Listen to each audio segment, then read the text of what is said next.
राज्याचे वनमंत्री आणि पालघर जिल्ह्याचे पालकमंत्री गणेश नाईक यांच्या अध्यक्षतेखाली पालघर जिल्हा नियोजन समितीची एक अत्यंत महत्त्वाची बैठक पालघर जिल्हाधिकारी कार्यालयात संपन्न झाली आहे। या बैठकीत जिल्ह्यातील विविध विकास योजनांच्या प्रगतीचा सखोल आढावा घेण्यात आलाय। तसंच योजनांची अंमलबजावणी अधिक गतिमान करण्यावर भर देण्यात आलाय।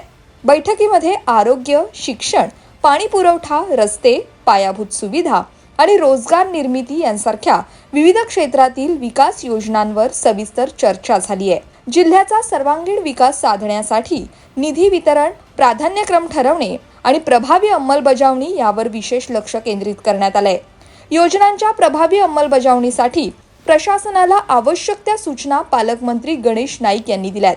या प्रसंगी कृषी मूल्य आयोग समिती तथा अध्यक्ष महाराष्ट्र शासन बांबू मिशन पाशा पटेल यांच्यासह पालघर जिल्ह्यातील सन्माननीय खासदार, आमदार यांच्यासह पालघरच्या जिल्हाधिकारी डॉक्टर इंदुराणी जाखर, विविध लोकप्रतिनिधी, संबंधित विभागांचे अधिकारी तसंच समिती सदस्य उपस्थित होते।